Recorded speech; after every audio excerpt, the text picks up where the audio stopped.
Mas o que nós vamos fazer hoje? Nós vamos rever aquilo que nós cremos.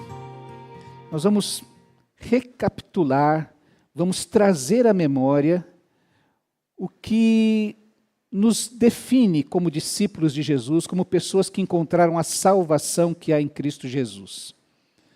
E a gente vai olhar para a cruz de Cristo. Não é à toa que a cruz é um símbolo do cristianismo. Embora nós olhemos para o túmulo vazio, nós olhemos para o trono de onde Jesus hoje manifesta a sua graça sobre a nossa vida, a cruz dividiu a história em duas partes. Aquele momento foi para isso que Jesus veio, para... Se ele não tivesse morrido, se ele podia ter ressuscitado, eu tenho que morrer para ressuscitar, não é? Mas o túmulo vazio não teria sentido sem a cruz. E o seu reinado, ele já reinava antes de vir ao mundo. Mas a cruz faz de Jesus um Deus completamente diferente de todos os outros deuses. E aquele momento que ele passa ali na cruz, aquelas 3 horas que ele passa agonizando, pendurado no madeiro, como se fala, são momentos que nós precisamos olhar para enxergar, para compreender o tamanho do seu amor por nós. E é por isso que não existe glória sem a cruz. Em pouco tempo, muita gente discutia isso, a teologia da glória. Não existe a teologia da glória sem a teologia da cruz. A gente só pode pensar na glória que estamos, como disse o apóstolo Pedro, essa salvação que está prestes a ser revelada. A gente já é salvo, mas vai chegar um momento que a gente vai finalmente, e de uma maneira cabal, experimentar todas as promessas que Cristo fez para nós, como nós vamos ver nessa noite. E aí finalmente essa salvação que nós já experimentamos, que nós já vislumbramos, nós vamos experimentar de maneira plena, completa, não faltando mais nada, não tendo nenhuma dúvida mais a respeito de como ela é. E como nós temos lido, visto, estudado na vida da nossa igreja, o que olho nenhum viu, ouvido nenhum jamais ouviu, o que mente alguma jamais imaginou, é o que Deus tem preparado para aqueles que o amam. Mas nós temos recebido vislumbres do que é isso, por causa do Santo Espírito de Deus. E hoje a gente queria pensar sobre isso, a gente voltar o nosso olhar para essas palavras de Jesus, para todo o significado que elas têm ali, e para podermos renovar a nossa mente, o nosso coração, para podermos, por exemplo, enfrentar mais um ano até a próxima Páscoa, renovados, cheios dessa mensagem que transforma o cristianismo nesse relacionamento com Deus, mais do que uma religião, num tipo de relacionamento com Deus, que permite que a gente, a cada dia, o conheça mais e melhor. Embora nosso olho ainda não tenha visto, nosso ouvido não tenha ouvido, e a nossa mente não consiga imaginar tudo, a cada dia, o Espírito Santo de Deus vai nos revelando, vai nos mostrando o que é que Deus tem preparado. E estas promessas todas vão nos fazendo ter força, motivo, firmeza de continuar no caminho que é Jesus, mesmo diante das circunstâncias e das coisas, das lutas, das coisas loucas, dos inimigos que nós possamos enfrentar durante a nossa caminhada. Eu quero convidar você então a tentarmos penetrar um pouco no coração de Jesus, no que passava no seu coração, na sua mente, enquanto ele estava pendurado naquela cruz, e falando aquelas suas últimas palavras para quem estava próximo dele. Como nós dissemos, nós vamos tentar passar pelo coração de Jesus. Quais os sentimentos que dominavam o seu coração naquele momento de tanta angústia, de tanta dor, em que ele foi crucificado na cruz. Quando a gente olha para a cruz, nós enxergamos e precisamos de enxergar o Deus homem salvando a sua criação. O que você pode enxergar na cruz? Tem tantas coisas, as pessoas às vezes colocam tantos sentimentos sobre esta cruz, tantas expectativas diferentes, mas nós sabemos que quando olhamos para a cruz, nós enxergamos o Deus homem salvando a sua criação. E as primeiras palavras de Jesus que revelam que ele está ali salvando, é que a primeira preocupação que Jesus tem na cruz do Calvário é com o perdão. Por isso que a sua primeira palavra é exatamente esta: Pai, perdoa-lhes, porque não sabem o que fazem. Eu sei que isso é muito complicado. A gente não gosta de perdoar. Ontem o pregador dos jovens falava sobre uma pessoa que, para começar, como nasceu na igreja, não tem aquela conversão extraordinária, ela começava falando assim: olha, eu sou uma pessoa vingativa, eu não posso ter arma, porque se eu tiver arma eu vou fazer coisa errada. E aí ela começava a falar: ainda bem que Jesus muda isso no meu coração. E quando a gente olha para Jesus, encontra um Jesus que é capaz de perdoar os seus algozes. Você conseguiria fazer isso? Você conseguiria perdoar? Ou para você é fácil perdoar alguém que já lhe fez alguma coisa de errado? A cruz revela o perdão.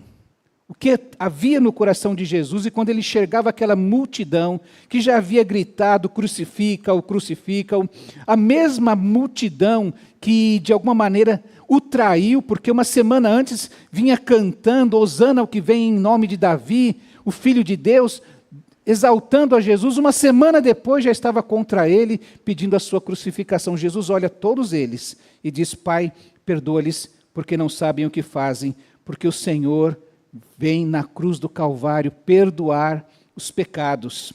Diz Pedro: ele mesmo levou em seu corpo os nossos pecados sobre o madeiro, a fim de que morrêssemos para os pecados e vivêssemos para a justiça. Por suas feridas vocês foram curados.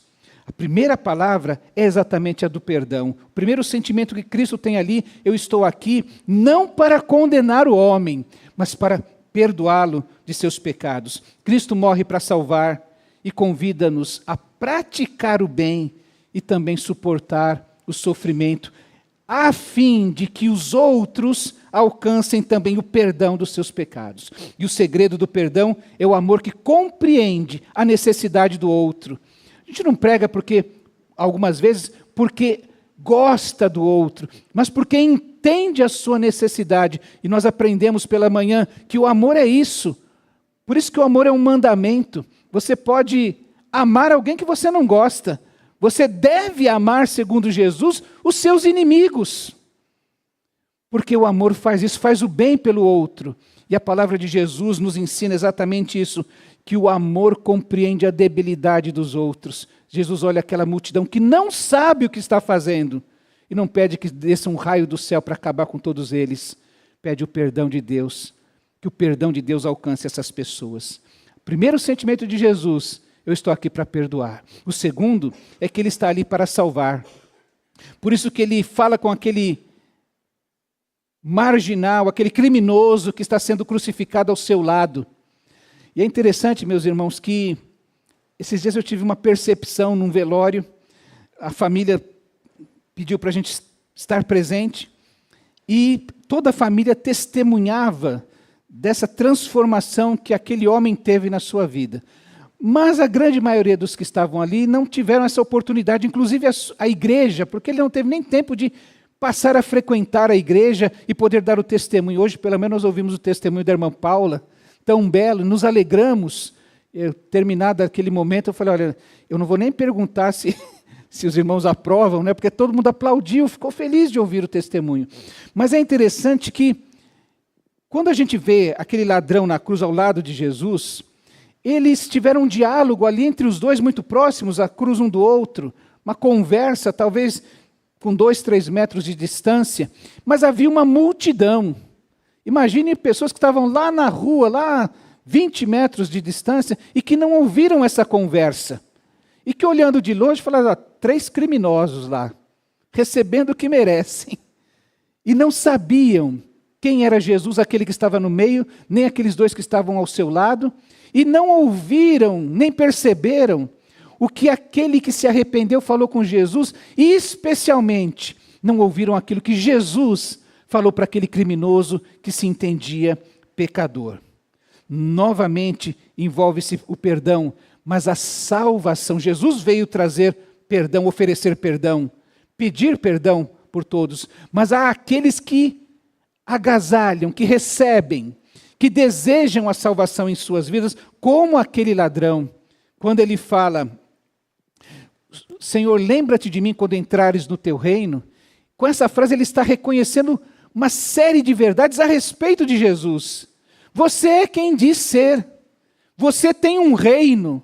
E você tem um reino que vai ultrapassar esta vida.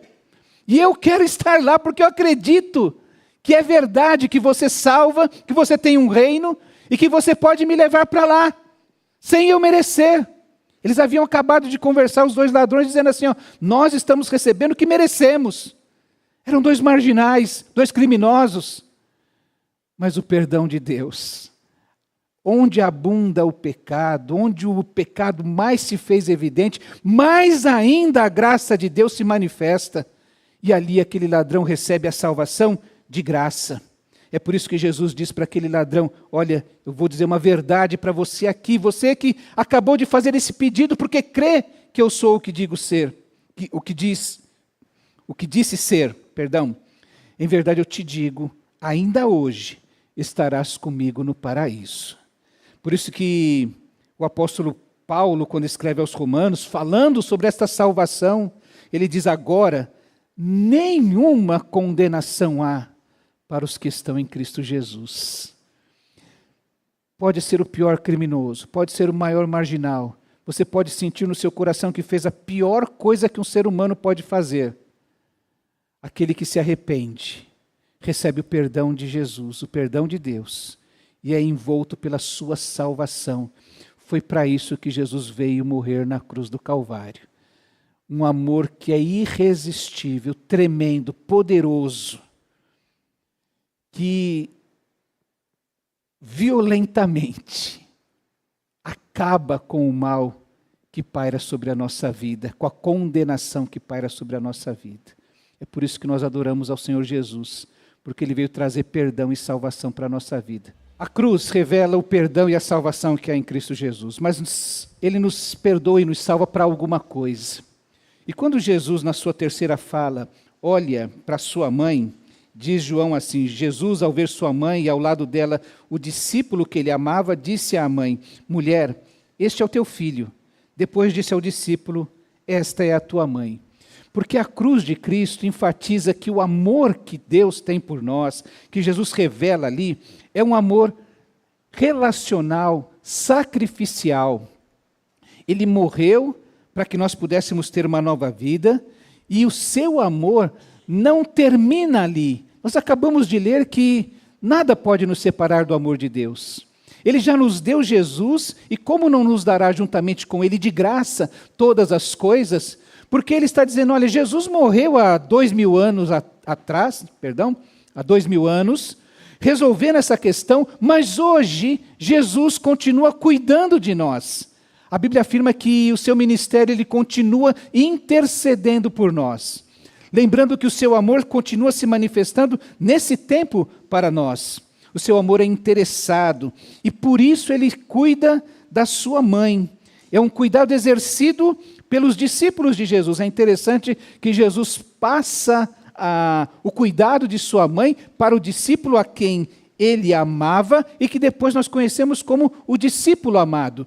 Poucas horas antes, durante a ceia, aquela última ceia, Jesus fala aos seus discípulos o seguinte: eu dou um novo mandamento a vocês, amem-se uns aos outros, como eu os amei, vocês devem amar-se uns aos outros.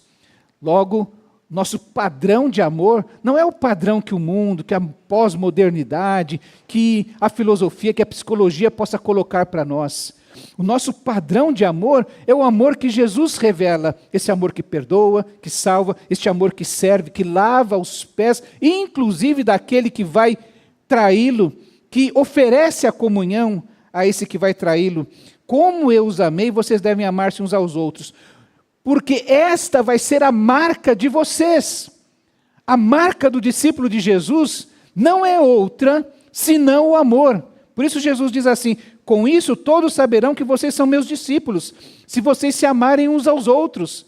Se tudo que vocês fizerem, se tudo que vocês viverem estiver permeado pelo amor, envolvido pelo amor, motivado pelo amor. A marca dos discípulos de Jesus é o amor. Quando Jesus é questionado sobre o grande mandamento, ou o maior dos mandamentos, ele diz: ame o Senhor, o seu Deus, de todo o seu coração, de toda a sua alma e de todo o seu entendimento. Este é o primeiro e maior mandamento. E Jesus ali na cruz dá uma mensagem a respeito de um relacionamento com Deus, porque salvação, guarde isso no seu coração, a salvação é um tipo de relacionamento que permite que a cada dia eu conheça Deus mais e melhor. Menos que isso não é salvação. Se você só se encontra com Deus quando você tem uma necessidade, se você só se encontra com Deus uma vez por mês, isso não é salvação. A salvação é um relacionamento com Deus que permite que a cada dia eu conheça mais e melhor. Eu ame com todo o meu coração, com toda a minha alma, com todo o meu entendimento, em todas as circunstâncias, em todas as esferas de relacionamento que eu tiver. Porque esse é o primeiro e maior mandamento, e o segundo semelhante a este: ame ao seu próximo como a si mesmo.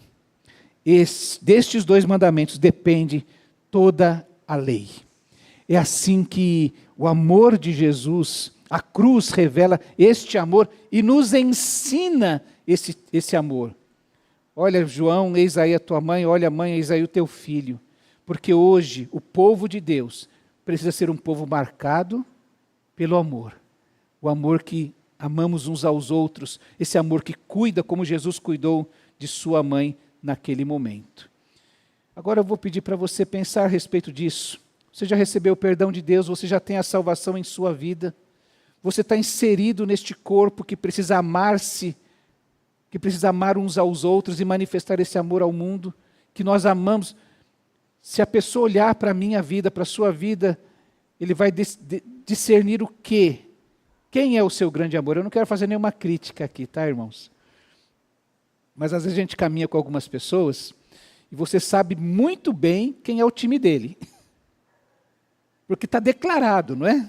Está escancarado quem é o time dele. Às vezes você conversa com algumas pessoas que você sabe muito bem qual é a coloração política dele, porque ele só fala daquilo. Será que quando as pessoas se aproximam de nós, elas percebem que eu estou do lado de um cara que é discípulo de Jesus? Pelo que ele fala, os valores que ele tem, o jeito que ele se comporta. Porque a cruz revela isso, que a salvação é um relacionamento. Por isso que João era amado por Jesus e pôde transferir o amor que recebia de Jesus para a vida de Maria também. Cuida, porque o amor é sacrificial, é relacional. Já pensou você receber esse encargo, cuidar de alguém? Já pensou? Eu quero dizer que você recebeu esse encargo. Porque a Bíblia fala para nós nos amarmos uns aos outros, cuidarmos uns dos outros, perdoarmos uns aos outros, suportarmos em amor uns aos outros, aconselharmos, exortarmos, instruirmos uns aos outros. Porque você só vai fazer isso se você olhar para a cruz e olhar lá em Jesus falando assim para nós: olha, o amor, ele é concreto, ele é relacional, ele cuida um do outro. Esse é um desafio que nós temos em nosso coração. A quarta fala de Jesus na cruz é quando ele diz assim: pelas 3 horas da tarde, Jesus deu um forte grito: Eli, Eli, lama sabachthani, que quer dizer: meu Deus, por que me abandonaste? Esta frase é uma frase do Salmo 22. Jesus está ali naquela cruz, falando da sua angústia, mas também falando, profetizando a respeito daquilo, do seu sacrifício, do significado do sacrifício. Porque a gente esquece que esta frase de Jesus é a primeira frase do Salmo 22. Mas o Salmo 22 fala da vitória que o ungido do Senhor trará. E que como esse ungido trará vitória e prosperidade e bem para todas as nações da terra. Começa com esse grito de angústia, porque Jesus ali naquele momento revela um Salvador perfeito que carrega sobre si o pecado de toda a humanidade. E é que a gente não pense que isso é fácil, ou que isso foi fácil. Ele, como ser humano, carregou sobre o seu corpo toda a dor, todo o peso do pecado. A ira de Deus, que deveria ser lançada sobre o pecador que comete o pecado, é desviada desse pecador para ser descarregada em Cristo Jesus. E é ali na cruz que isso acontece.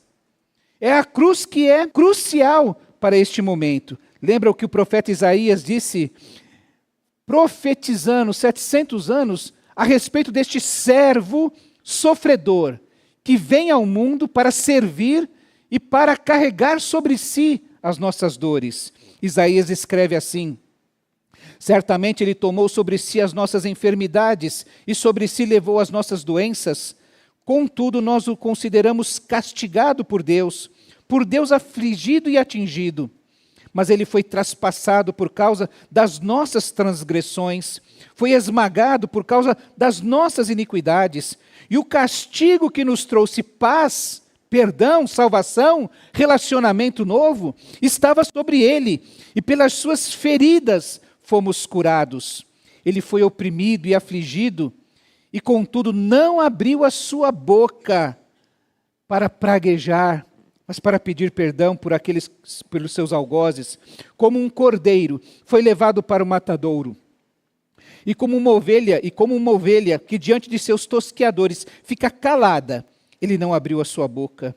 Contudo, foi da vontade do Senhor esmagá-lo e fazê-lo sofrer. E embora o Senhor tenha feito da vida dele uma oferta pela culpa, ele verá sua prole e prolongará seus dias, e a vontade do Senhor prosperará em sua mão. Depois do sofrimento de sua alma, ele verá a luz e ficará satisfeito. Pelo seu conhecimento, meu servo justo justificará a muitos e levará a iniquidade deles. O Salmo 22 falava exatamente sobre isso. Naquele momento de angústia, é o momento em que ele carrega sobre si todo o nosso pecar, mas ele diz no final que todos os confins da terra se lembrarão e se voltarão para o Senhor, e todas as famílias das nações se prostrarão diante dele, pois do Senhor é o reino e ele governa as nações. Jesus está ali falando exatamente isso, que aquele sacrifício, aquele momento na cruz, é o momento em que ele vai salvar todas as pessoas. O perfeito Salvador toma sobre si, carrega sobre si todo o peso do nosso pecado. Ele morre de maneira vicária, carregando sobre si a nossa culpa. Morre e cumpre de maneira perfeita os planos de Deus. E é por isso que ele grita: Senhor Deus, por que me abandonaste? Essa angústia está sobre o Senhor Jesus. O peso dos nossos pecados ele carregou. Naquela cruz, é esse Salvador perfeito que sofre a dor dos nossos pecados. Mas é também o Salvador perfeito que experimenta a nossa dor como um ser humano. Este grito, quando ele diz, por exemplo, tenho sede, ele revela a sua humanidade, a humanidade do nosso Salvador, no meio dos terríveis sofrimentos, pois ele está ali naquele momento se asfixiando na cruz. Não sei se você já passou em algum momento assim, que você parece que vai se afogar por um instante, que você bebe água, e você se desespera, e graças a Deus tem alguém do seu lado para te arrancar dali. Jesus sofreu esse tipo de dor física. Suas mãos estão sangrando, seus pés estão sangrando, seu lado está sangrando, sua cabeça está sangrando. Ele está estressado porque já faz horas, ele passou a madrugada acordado, sendo julgado, jogado de um lado para o outro. ouvindo a rejeição daquela multidão, carregando a própria cruz que ele já não suportava mais. E agora ele está preso na cruz e tem sede. Ele é esse grito, essa fala, esse brado de Jesus na cruz, revela que ele era humano. E por ser humano, experimentou a nossa dor, as nossas necessidades. Por isso, nenhum Deus pode saber o que você sente. Porque nenhum Deus jamais experimentou o que você experimenta. Mas Jesus ali revelou que Ele sabe da nossa dor. Ele entende das nossas limitações. Ele experimentou na carne, no seu corpo, todas as nossas necessidades. Por isso que o escritor aos Hebreus diz que Ele é um sacerdote perfeito, que de maneira voluntária se doou para representar a humanidade, representando e experimentando tudo.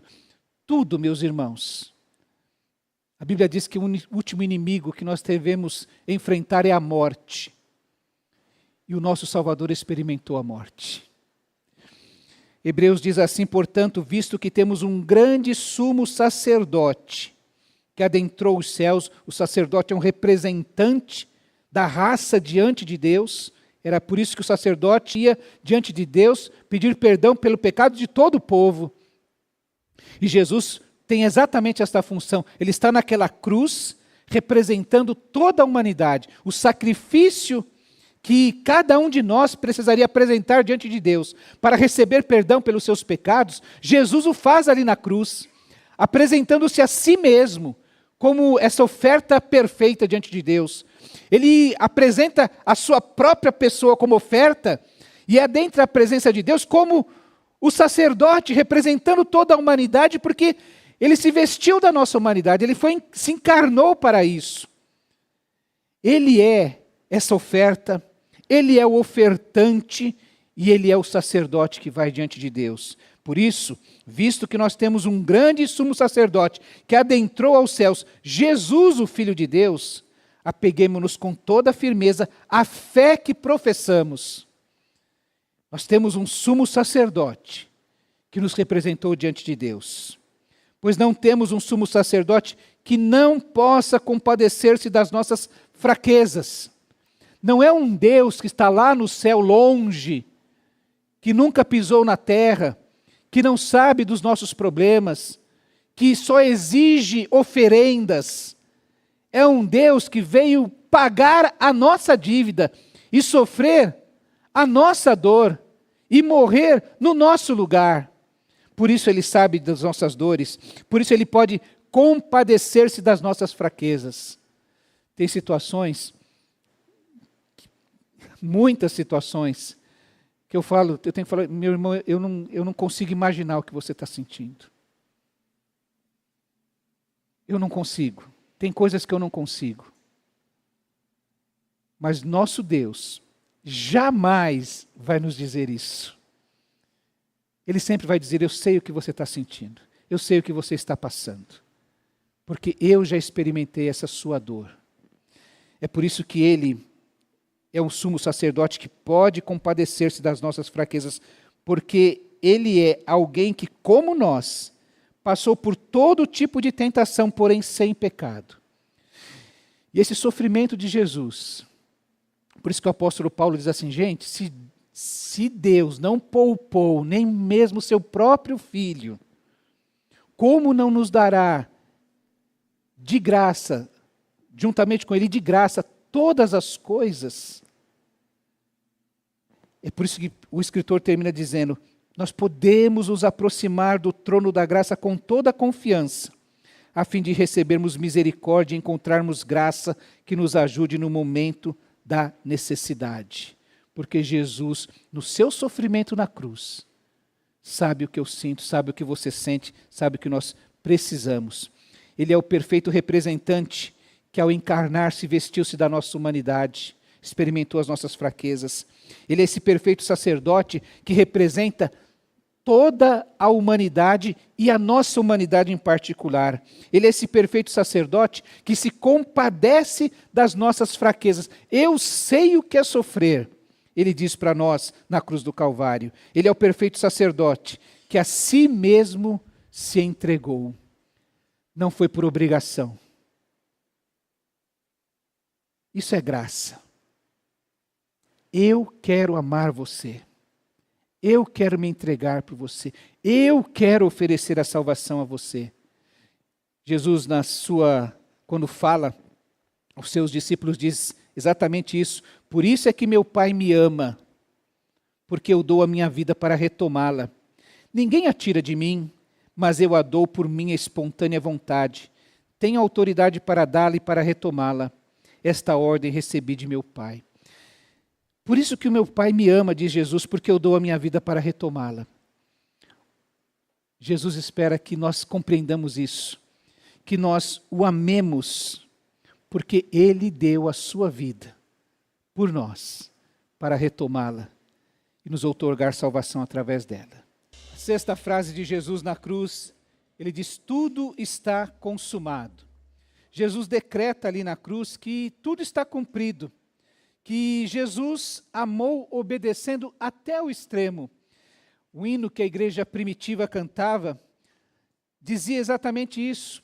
E o apóstolo Paulo cita os crentes lá de Filipos dizendo: seja a atitude de vocês a mesma que de Cristo Jesus, que embora sendo Deus, não considerou que o ser igual a Deus era algo a que devia apegar-se, mas esvaziou-se a si mesmo, vindo a ser servo, tornando-se semelhante aos homens, e sendo encontrado em forma humana, humilhou-se a si mesmo e foi obediente até a morte, e morte de cruz. A sua missão ia ao extremo de entregar-se na cruz. Por isso, Deus o exaltou à mais alta posição e lhe deu um nome que está acima de todo nome, para que ao nome de Jesus se dobre todo o joelho nos céus e na terra e debaixo da terra, e toda língua confesse que Jesus Cristo é o Senhor, para a glória de Deus Pai. Jesus, na cruz do Calvário, tinha consciência de que ele estava cumprindo definitivamente o plano eterno de Deus. Veio na plenitude dos tempos, estava consumado aquilo que Deus anunciava naquele momento primeiro lá para Adão e Eva. A descendência da mulher vai esmagar a cabeça da serpente. E Jesus está dizendo exatamente isso. Deus está cumprindo o que prometeu. E eu estou aqui para cumprir pelo Pai aquilo que Ele havia prometido. E isso, meus irmãos, é um convite para nós. A boa notícia que nós temos é exatamente esta: está cumprido, está consumado, está feito. A cruz é uma oferta sem medida do amor de Deus pela humanidade. Apesar de consumido, extenuado, esgotado, nós contemplamos ali mais o mistério do amor de Deus do que da dor de Jesus na cruz do Calvário. A cruz está sobretudo, na cruz está sobretudo o amor de Jesus ao Pai para obedecê-lo e ao mundo por morrer no seu lugar. Ele manifesta ali as últimas consequências do que significa ser plenamente o Filho de Deus, cumprindo a vontade do Pai. É por isso que Paulo diz em Romanos, e é interessante, que Deus poderia provar muitas coisas. Ele, em momento algum, diz assim: olha, presta atenção, que eu vou provar como eu sou poderoso. Aliás, os escribas da lei, os mestres religiosos da sua época pediram um sinal. Jesus disse: não tem sinal para vocês, não. O sinal que vocês têm é que eu vou morrer na cruz e depois de 3 dias eu vou ressuscitar. Por isso que Paulo diz: Deus demonstra o seu amor, Deus prova o seu amor para conosco, porque Cristo morreu em nosso favor quando nós ainda éramos pecadores. Está consumado, feito de uma vez por todas. Qualquer dúvida no nosso coração, qualquer vestígio de incredulidade, deve ser repreendida em nome de Jesus, porque Deus já provou o seu amor por nós. É por isso que Jesus termina entregando ou dizendo: Pai, em tuas mãos entrego o meu espírito. Cristo morre por amor a Deus, porque ele se entrega aos desígnios de Deus, como ele fizera horas antes. Você vai se lembrar que Jesus vai ao Getsemane, e ali a sua alma está profundamente triste, numa tristeza mortal, diz o evangelista, nessa angústia profunda. E ele diz para os seus discípulos: fiquem aqui, vigiem comigo.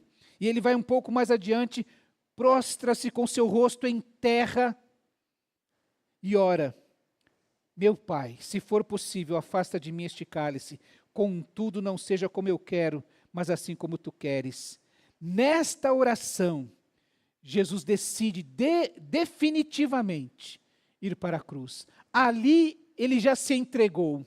E esta última frase na cruz é só a ponta deste iceberg, desta entrega de Jesus. Ela começa quando ele vem ao mundo, se encarna, para se tornar como um de nós, para viver todas as nossas tentações, todas as nossas limitações. Ele está se entregando. Ele se entrega para fazer unicamente a vontade do Pai, para falar unicamente as coisas que o Pai falou que ele deveria dizer. Ele se entrega para glorificar unicamente ao Pai. E quando ele termina aqui dizendo que se em tuas mãos entrego o meu espírito, ele está dizendo que de uma vez por todas, de uma vez para sempre, é a sua morte, é aquilo que ele está realizando. Por isso que Pedro vai dizer assim: pois também Cristo sofreu pelos pecados uma vez por todas, o justo pelos injustos, para conduzir-nos a Deus.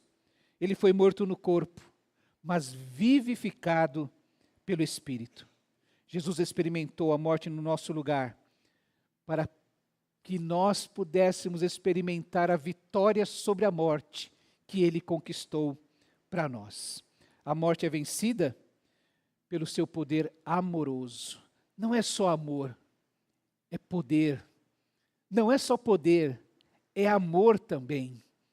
E quando nós olhamos para a cruz, nós descobrimos um Deus que ama. Diz uma música, fala que Deus ousou deixar o seu trono de glória para morrer no nosso lugar. Nas 7 palavras de Cristo nós encontramos, primeiro, o perfeito perdão dos nossos pecados. Segundo, a perfeita promessa de estar com Ele na eternidade. Terceiro lugar, o dom do amor fraternal na família da fé. Ele nos chama para uma comunhão com Ele e entre nós. Nós encontramos o perfeito Salvador que morre de maneira vicária, substitutiva, e carrega sobre si os nossos pecados, nos substitui nesse juízo que Deus traz sobre o pecado. Nós encontramos o perfeito sacerdote que nos representa, compreende e nos socorre na nossa humanidade, porque conhece a nossa humanidade. Nós encontramos o perfeito servo que cumpre de forma cabal e poderosa e amorosa o plano perfeito de Deus de nos salvar. Nós encontramos na cruz o perfeito sacrifício pelo qual nós podemos nos entregar a Deus. Nós podemos enfrentar o mundo e de repente nos entregar. Falar assim: eu estou tranquilo. Eu sei em quem eu tenho crido. Estou bem certo que é poderoso para guardar o meu tesouro até aquele dia final. Jesus dá a sua vida por cada um de nós na cruz do Calvário, para que nós também possamos viver a sua vida e dar a nossa vida uns pelos outros.